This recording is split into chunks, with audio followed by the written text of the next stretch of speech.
Hey everybody, welcome to this week's live demo on our Facebook page. So getting started, I like doing this every other week. This seems like a good pace, but if you guys want it to be different, definitely let me know. But this seems to be working really well for everybody. So today we're gonna be talking about relationships and what that means and how that shows up in our life, and then how we can use the quantum biofeedback to balance that. So a few things to get started.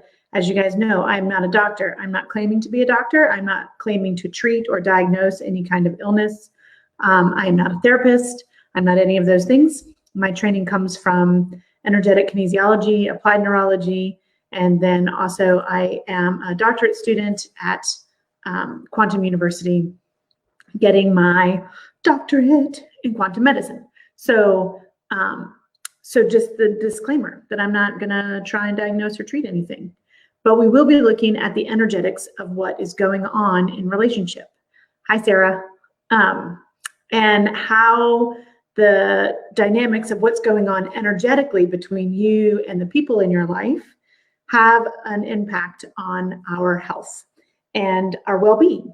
And also like ways to kind of harmonize. When you think about the fact that we are energetic beings having a human experience, then that means that our energy is interacting with the energy of everyone around us all the time. And sometimes that can be in harmony, as we know, and sometimes that can be out of harmony, as we know. So we're going to be working today to look to see kind of patterns around relationship and see what we can figure out. Okay, we're going to be working today with the quantum biofeedback machine, and most of you have heard me say this, but I'm going to say it anyway. The quantum biofeedback machine is it was developed by, well, this particular technology that I use is called the Genius, and it was developed by Insight Health Apps, and he took Ryan Williams is the developer, and he took the quantum biofeedback machines, like a Skio machine or an Indigo machine, and he created it in an app form so that we can have it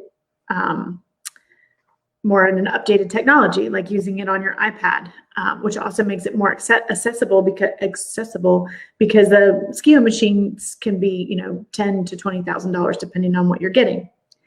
I like this particular technology in my practice because I've been able to build my own libraries and add in a ton of information that I know from my trainings, so that I can build a really deep customized session for my clients or my group. I work on individuals and I work on a group. So the way that a quantum biofeedback machine works in this particular case is it uses a couple of different things to read your energy. So it's going to use your archetypal information like your name and your birthday, but it's also going to use this really cool voice technology that's pretty cutting edge. It was developed for the developer through MIT, reads the voice pattern, and we know now that our voice kind of holds the signature of our entire energetic being, and we can use that to gather information, and also it will use a picture, and then it takes all that information and it runs the frequencies that it finds there, and it compares them in this algorithm to this database of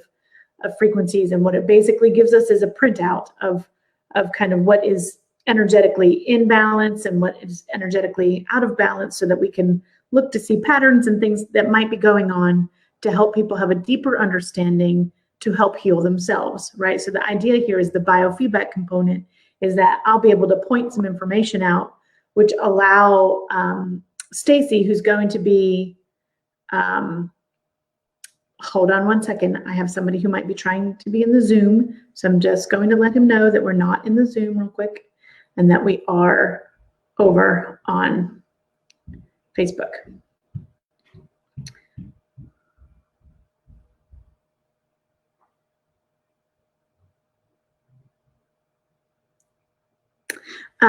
Sorry.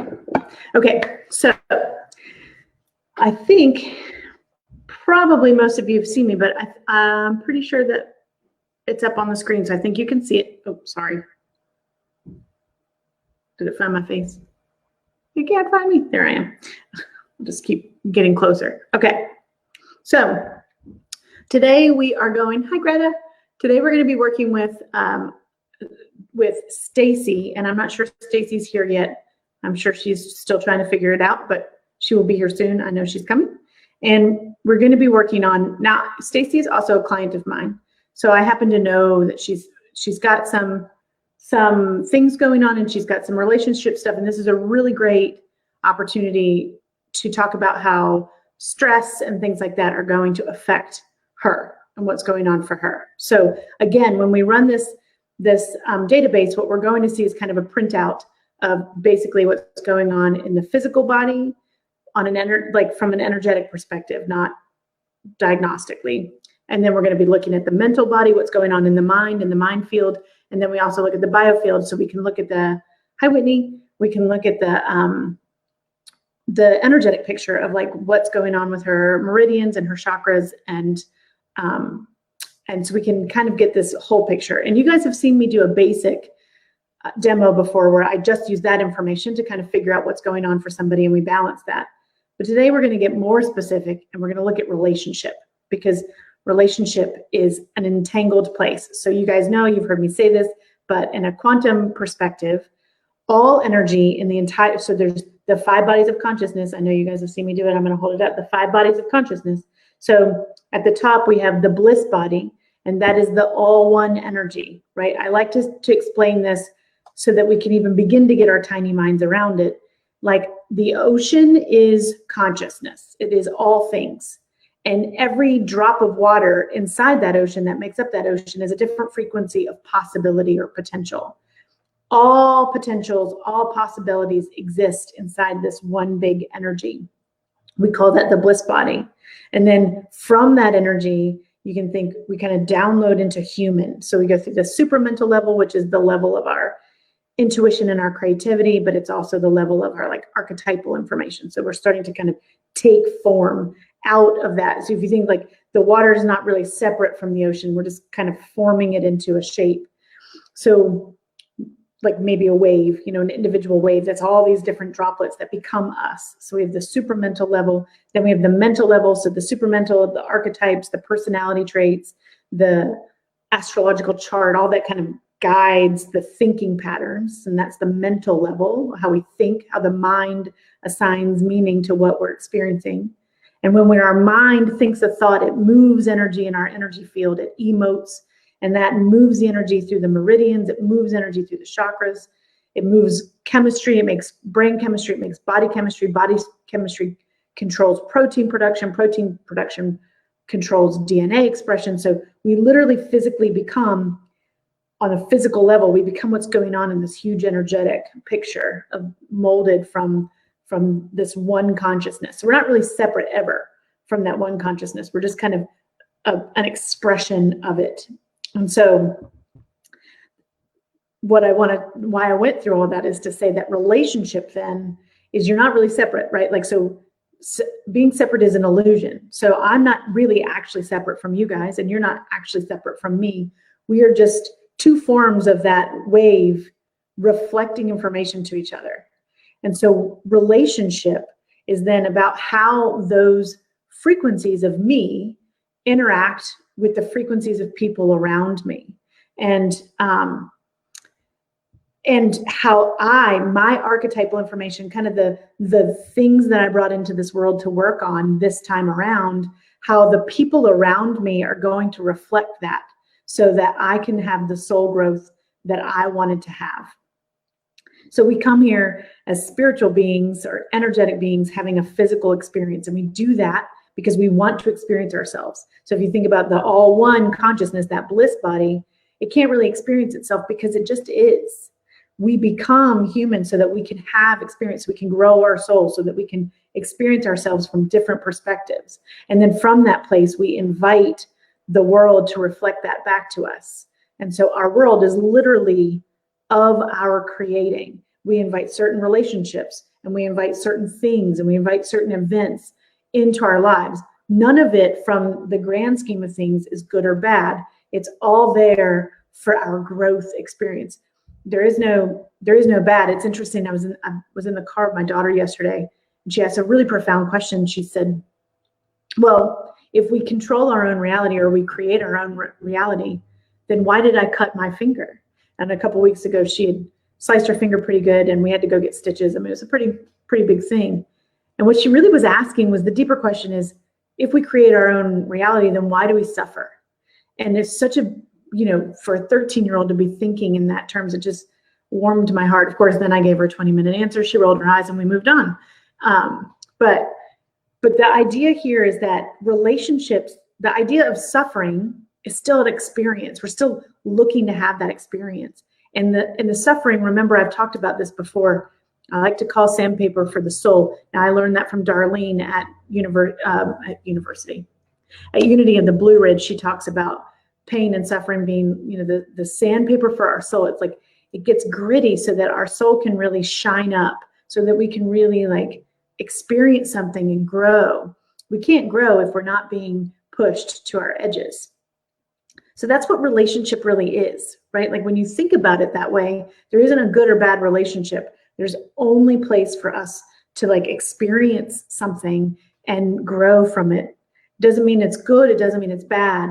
I'm not saying that in any way that we're condoning negative behavior, right? So I just want to make that clear, especially as we talk about relationship and we talk about forgiveness and things like that.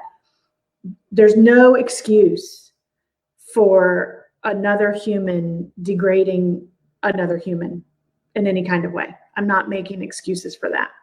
But when we talk about forgiveness, it isn't about forgiving that person for their sake. Forgiveness is about releasing ourselves from the control of that situation. It's about forgiving them so that you can grow, learn what you need to learn, and then move on from them. Forgiveness does not also equal having to invite that person back into your life. You can forgive somebody and still have a really strong boundary, and I highly encourage that.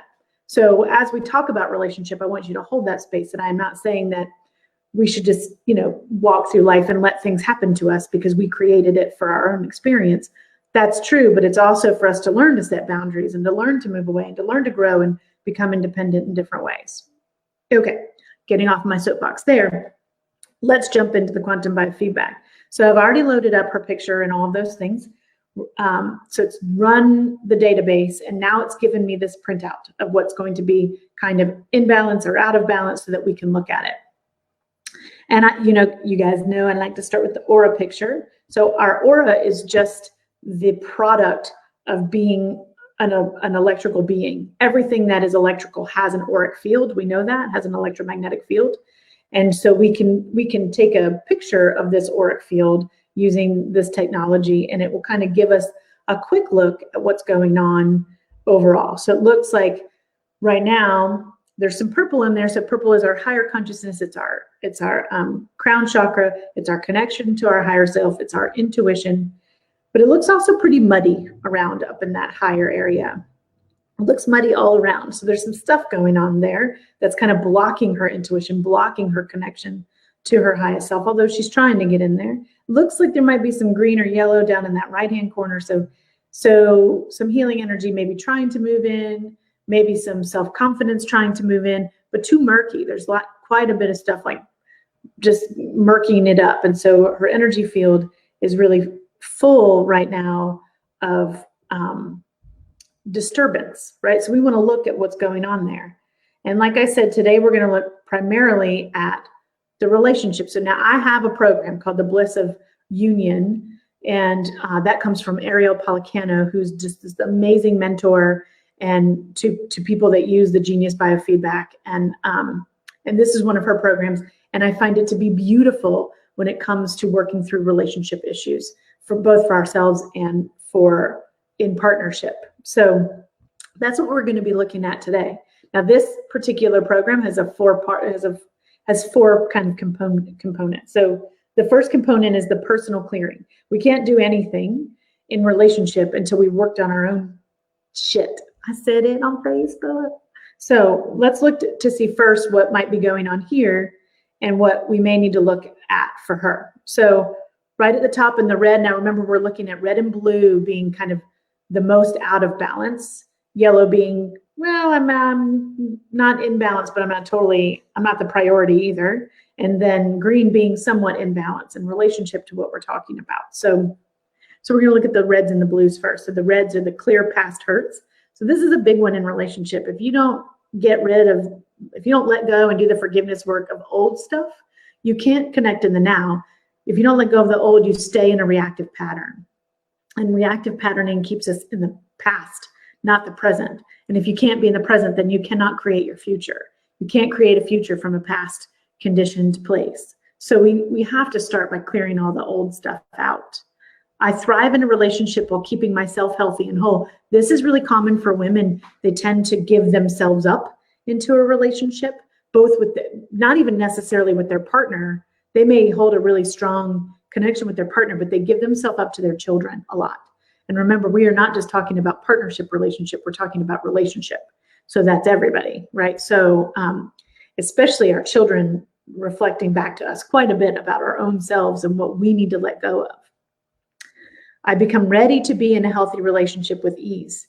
So there's some stuff going on that doesn't allow her to feel ease in a relationship. And then, there's no blues. All right, so we're going to put these reds in, and that's kind of where we're going to start with clearing old past. Now, you guys know I like to dig a little deeper. So I'm just going to look to see if I need to do any cross-referencing to those, and if we could gather any more information. Now, they're saying that, yes, I could. So I'm just going to look to see if I need to go into brain integration, and I do now.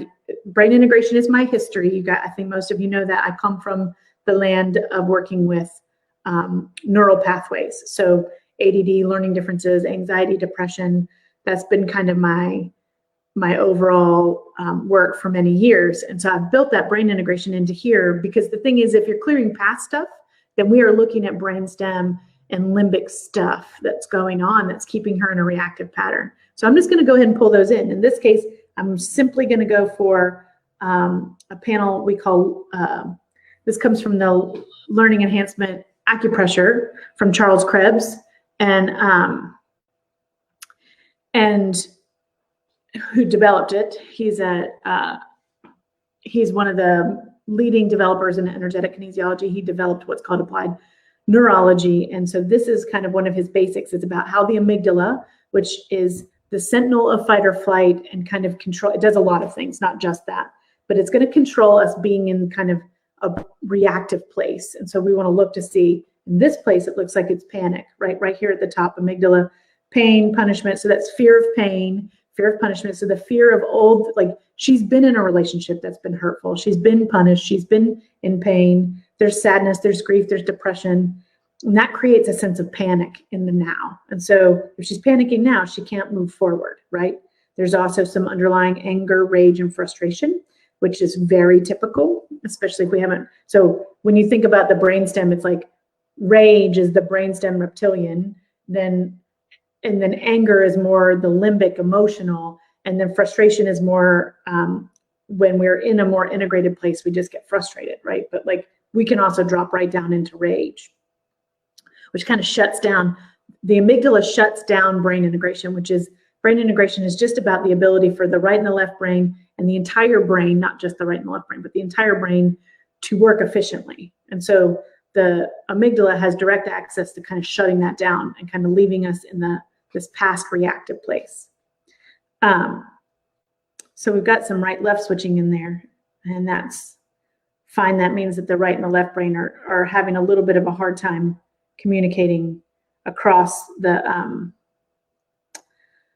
corpus callosum, but it also looks like at the amygdala level, there's a little bit of stress. So the corpus callosum joins the right and the left brain. The right and the left brain don't touch. They join through the corpus callosum. And at that amygdala level, there's some struggle with information moving across. And the right brain, which is involved in like the creative side, the part that's going to really help her heal, the more artistic side, the more intuitive side, with the more logical side, right? So it's keeping those two sides from really fully connecting at that level.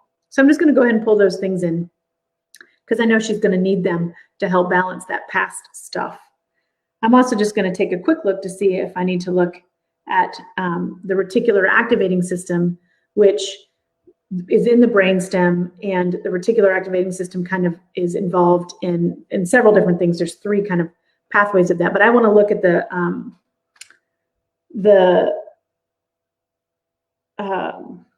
So it looks like it's not so bad. The lateral up here is in there. So we've got some stress in that area. But what I was going to say is the reticular activating system can be involved in like setting the vigilance level, setting the anxiety levels. The medial area really is involved in like PTSD and like kind of setting off some of that true anxiety, that vigilance, which I just wanted to check to see if that's involved in this. We're going to throw it in there and we'll see.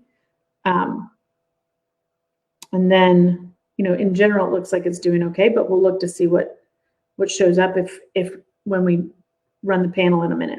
Okay, that's all I need for the cross-reference there. So now we're going to go into the Bliss of Union 2, which is to clear childhood wounds, right? Like, so if you're in some old stuff, and it looks like we're in some old stuff, and childhood, remember, from 0 to 7, as the brain develops, well, like in utero to age 7, as the brain is developing, it tends to be in the theta wave, which is the wave of the subconscious, unconscious mind. So everything that kind of we're exposed to, this is why childhood trauma is so bad, is it's kind of gets pre-programmed as the filter, or like it becomes a filter in which we're viewing things through. So we have to clear that lens out and make sure that we can be in the present moment. So there's toxic cords from past persons and relationships.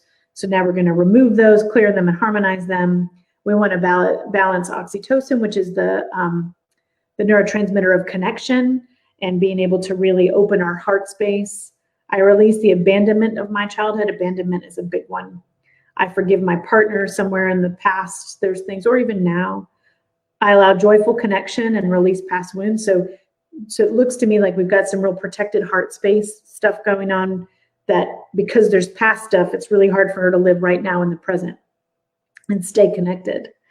I consciously remove toxic cords. So there's quite a bit of toxic cording, it looks like, going on. So it's maybe one thing that I can really work with her is doing some cord cutting. I let go of childhood wounds that took place between 8 and 11 years old. So there's a really specific time now that's saying this is a time where things were pretty rough in some kind of way, and that toxic stuff happened. And toxic energies from my past people in relationships are now leaving my body. So she's like her energy field is holding on quite a bit of old toxicity, old relationship, old patterns, and it's making it really hard for her to show up in the present moment. And so we want to cut those cords. We want to help her to move forward.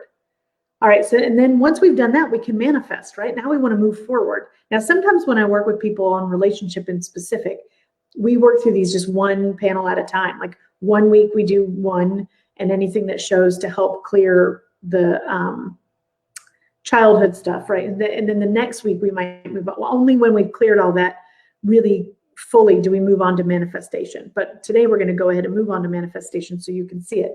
So honest communication is one of my natural strengths. So that's a little bit out of balance in some way. She feels like she has to maybe deceive in order to communicate correctly. Drawing boundaries and fostering respect is important. Now, I happen to know that boundaries are a thing for Stacy, that she's really working towards setting good energetic boundaries within her relationship. So it makes sense that that's showing here. I am loving, laughing, and enjoying being in relationships. Sometimes we get so bogged down with the heaviness of the toxicity of old stuff, we forget to live in the present moment and be joyful in the relationship that we have. Having a healthy and loving relationship is just a normal part of life. I'm open to what my partner has to say to me. Sometimes we're so living in the past, we can't really receive the new information. I easily draw someone into my life with similar values. I'm thriving and enjoying a relationship with complete ease. I choose to surround myself with positivity. I'm allowing love in my life, and I accept that I am infinitely loved, right? So we're definitely looking at kind of the allowing and the accepting of love and being loved, drawing, and from that place, drawing relationship to you.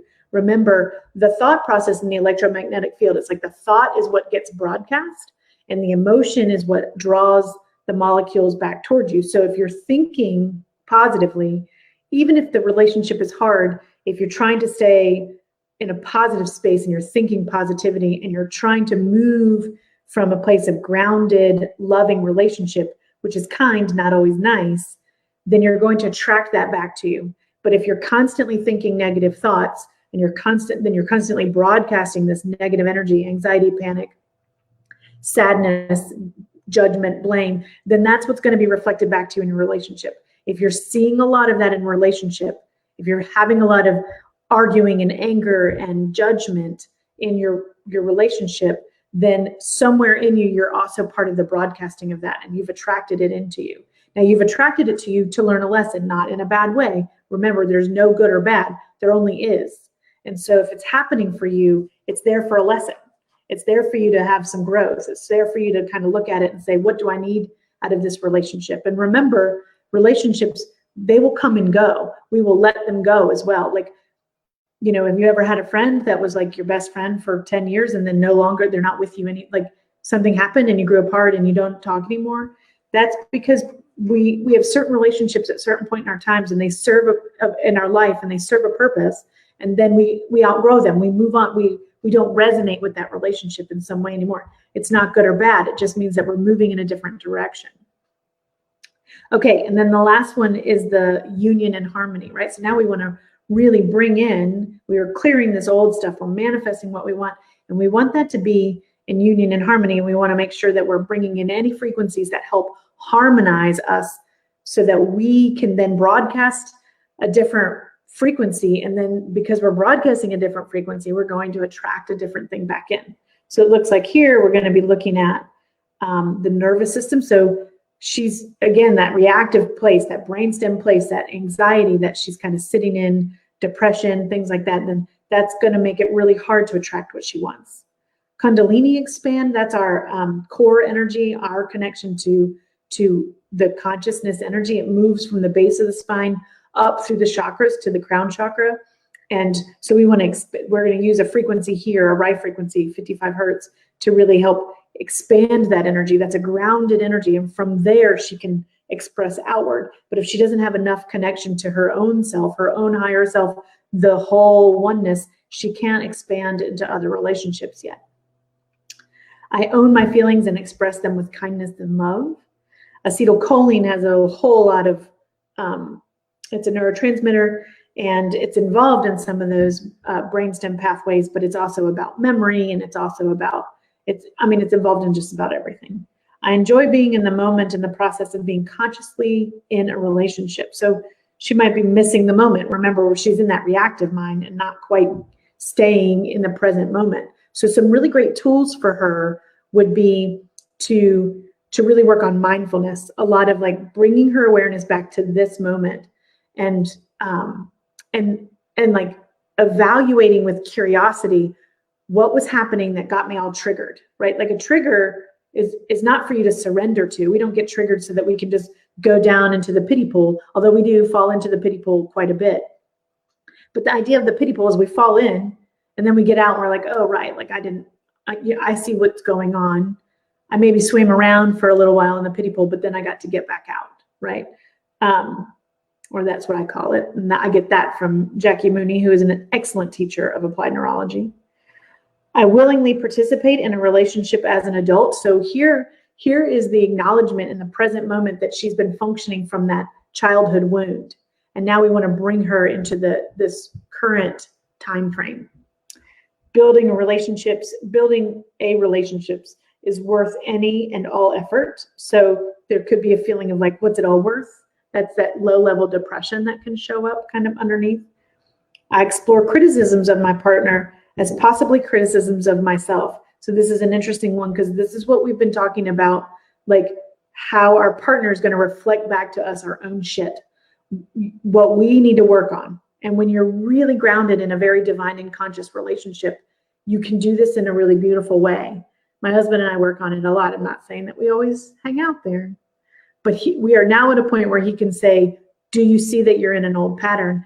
And I cannot hit him for saying that. No, I'm kidding. I would not hit him, but like, I might have a little fire if you guys haven't been able to tell. And so I might be a little irritable or angry or say things I don't mean sometimes.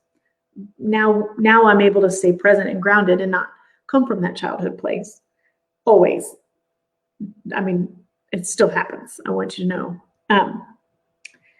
So energizing brain cells, nerve inflammation. I know inflammation is a thing. I participate in conscious partnership. That's what I was just talking about, being able to stay grounded and hear and communicate without like going into reactive patterning. I gather all resources to live in a relationship in a positive way. The amygdala, which gets to shut down that ability to stay in the present moment. I enjoy being in a relationship that is perfectly imperfect. This one is good for her because she's got some perfectionism, right? So being able to be in a relationship that doesn't exactly live up to perfection and loving the fact that it isn't perfect, right? Like that's what creates the juice of the energy or the juice of the relationship is conflict, and not conflict in a bad way, but conflict in that you challenge each other so that you get all this really great juicy growth. Cortisol, so stress stuff. And I embrace commitment. So sometimes it can be hard for us to really step into commitment, especially if we're in a reactive pattern. Okay, so now I'm going to go ahead and just see what pops up into the high zone. So of all that stuff we just pulled in there, kind of what pops up to the top. And what pops up here is I become ready to be in a healthy relationship with ease. So this is about her readying herself. She's doing the work for herself and getting ready to then be in a good relationship with other people. I embrace commitment. Again, it can be hard to step into commitment when we're so afraid of being hurt again. Right under that is the anger, rage, and frustration and the stress response from cortisol. She needs that Kundalini energy to help her really get grounded in her own self, knowing herself, know thyself, and then from there have relationship, right? First it comes from us, and then we can broadcast that out. I consciously remove toxic cords that I have created with other people. So, right, that's that whole like other people's energy is still draining her, and probably her kids, but probably old relationship as well. I enjoy being in a relationship that is perfectly imperfect. That showed up high there. Brain cells energized. The amygdala needs a little balancing. I'm allowing love in my life. I accept that I am infinitely loved. I thrive in a relationship while keeping myself healthy and whole, right? Okay, so that means she didn't give herself away to the relationship. She didn't deplete herself energetically in order to hold other people in relationship. So that's kind of what's showing up at the high of all of that. So we're just going to run that for a couple minutes, and then we'll go look to see what that did in her aura. I'm going to look to see if anybody has any questions. Remember, the way to communicate with me in this moment is through the chat, and then I'll be able to respond back to you through the chat. Oops. And then when that has run, we will go back and look to see what her aura looks like. So relationship, then I want to make sure that we're when we talk about relationship, that right now in today's demo, what we're really looking at is how the people around us are reflecting back things for ourselves to learn. It's not if we're blaming. So I think you guys have probably heard me talk about automatic negative thoughts, and that's Dr. Daniel Amen's work. There's 9 different types of ants. He calls them automatic negative thoughts. And the one, they're all black ants except for the one that's a red ant. And the red ant is blame. So if you're blaming the relationship, if you're blaming the other person, if you're blaming yourself, if you're blaming the situation, then you're a victim to the situation. And if you stay a victim, if you stay in blame, then you can't be free of that. You have to be able to forgive, break cords, and move forward, right? And again, forgiveness work, which from the overall wellness perspective, if people only did forgiveness work, they would heal almost all of their illness, right? Because almost all of what makes us ill is old stuff we carry around. And if we put it down, then we can't be heavy with it. We can't create these long-term expressions. So like a chronic illness of some sort is a long-term expression of an emotion that we're ignoring in some kind of way, or we've assigned the wrong mental meaning in some kind of way. And so it's only there. Our bodies physically are like, I want you to think of them as like, they're just here as a communication device. Like there's nothing good or bad about what's going on with our body. It's just trying to tell us what's going on in our whole energetic field. So if we have a chronic something going on, a pain or an illness, then that's just, we need to go deeper and learn what's going on with our body on the vital level. So what may be going on in those chakras, what's going on in that energy field, what's going on in the mental field, what's going on in this higher supramental field. I often do lots of work with people on understanding what's going on from the 5 elements perspective in Chinese medicine. So, okay, let's take a quick look over here and then we'll wrap it up for today and just see how that aura is looking now. Now we ran it for only about 2 minutes. Normally I would run this for about 30 minutes. And probably before I ran it, I would go get anything else from the kinesiologists out there. I would cross-reference anything as I was going and make sure I was collecting information and putting it in. Now look at this. It's going to show up on your screen in just a second. There's a little bit of a delay, but she moved a ton. Look at how much more vibrant. Now the pink and the red here is, and the orange is really shutting out. That orange is down by the sacral chakra. So we're really starting to move that Kundalini energy. We're starting to get into her, that sacral chakra is the connection energy, right? So her ability to be creative and intuitive and really tap into her divine feminine, that's like starting to show up there, right? Like get really strong. And also this vibrant magenta in her higher field, which is really the integration of her mental field, what she knows wisdom-wise with her higher consciousness, how that all integrates together. So she's really moving very big energy between her mental body and her higher consciousness. So that's really beautiful work. And you saw the little thing pop up that said that she responded well. That's just in 2 minutes. Now, sometimes I think actually we get these huge bursts of energy. And if I were to run it again, it looks worse because we like peel away the first level and now we're going deeper. And so like, that's what we like to see as we work, is kind of peeling away a level and seeing what's going on. So I'm going to go ahead and run it for her for 30 minutes. We won't get to see the results of that, but I will let her know what that looked like. Because that's how I would normally run a session, is to then run it for longer. And sometimes I run like small chunks and then go find a different set of small chunks and then go find a different set of small chunks. So, okay, you guys, that is it for today. Thank you guys for being here. As always, I appreciate your support and showing up. But also I just love being able to show you guys how this technology, it's changing. This is the future of medicine. It's the ability to see this whole picture and not just the physical level, which is kind of where we've been. This is true healing because we can really look at root issues and how that's entangled with the energy of people around us, and understanding that. So always, if you want a session or a free personal consultation, reach out to us through email, lauracardwellqiw@gmail.com. And every other week, we're here on Facebook Live doing a demo. You're welcome to be the volunteer. You can just email us or send us a message on social media and let us know you want to be the volunteer. And we would love to have you be here for that. I think that's it. I'll stop rambling. I love you bunches, and I will see you guys soon. Okay, bye. And here's the awkward moment where I say bye, and then I have to figure out how to stop everything.